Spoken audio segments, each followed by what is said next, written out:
খুন শেষে শরীরের অঙ্গ প্রত্যঙ্গ কেটে এবং ধুয়ে ব্যাগ ভর্তি, এরপর মাথা আরেকটি ব্যাগে নিয়ে জলাশয়ে ফেলে আসা, সবই ছিল ঠান্ডা মাথায় পরিকল্পিত ও নৃশংস হত্যাকাণ্ড। তবে শেষ রক্ষা হয়নি, খুনি ধরা পড়ে স্থানীয়দের হাতে।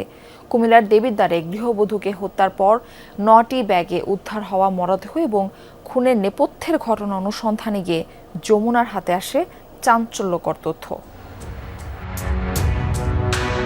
বাজারের ব্যাগ হাতে লাইলি। কুমিল্লার দেবিদ্বারের ছোট আলমপুরে ফরিদা ইয়াসমিন নামের বাড়ির মালিককে হত্যার পর মাথা বিচ্ছিন্ন করে জলাশয়ে ফেলে বাসায় ফিরছেন তিনি। প্রায় 5 বছর আগে পরকীয়া দৃশ্য দেখে ফেলায় শিশু ফাহিমাকে খুন করে লাইলি।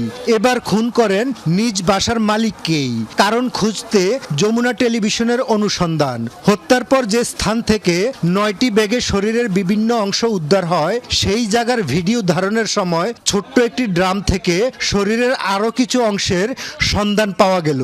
দ্রুত পুলিশকে খবর দেওয়া হলে উদ্ধার হয় খণ্ডিত মাথাটিও। ঘটনার 2 দিন পর পাওয়া গেল নিহত ইয়াসমিনের মাথা জলাশয় থেকে।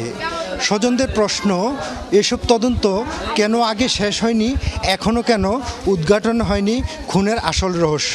তাই পুলিশের তদন্ত এবং ভূমিকা নিয়েও প্রশ্ন তুলছেন কেউ কেউ। পুলিশ কি এখনো একটু কোনার মুখ থেকে বাইর করতে পারে না যে আমার মায়ের অংশগুলো কই কই ফালাইছে?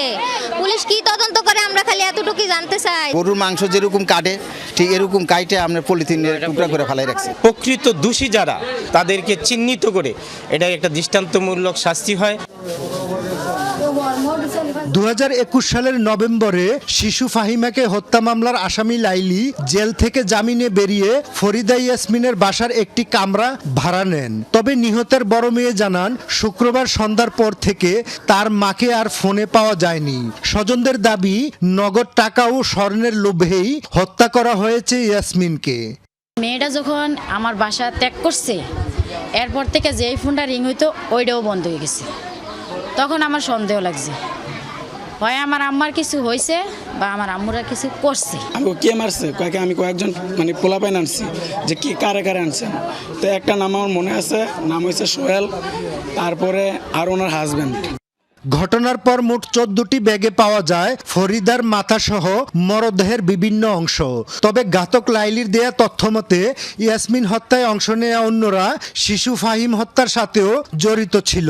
ঘাতকের দেয়া এসব তথ্য যাচাই বাছাই চলছে বলে জানিয়েছে পুলিশ। যে জড়িত এটা শত্রুতাবশত বলতে পারে, আবার জড়িত থাকতেও পারে। কিছু তথ্য পাওয়া গেছে, ওই তথ্য আপাতত আমরা তদন্তের স্বার্থে প্রকাশ করছি না। মহিলা ব্যতীত অন্য কোনো গ্রেপ্তার এখন পর্যন্ত নেই। গ্রেপ্তার অভিযান চলমান আছে। হত্যার প্রকৃত রহস্য উদ্ঘাটন ও দ্রুত খুনিদের শনাক্ত করে দৃষ্টান্তমূলক শাস্তির দাবি এলাকাবাসীর। খোকন চৌধুরী, যমুনা নিউজ, কুমিল্লা।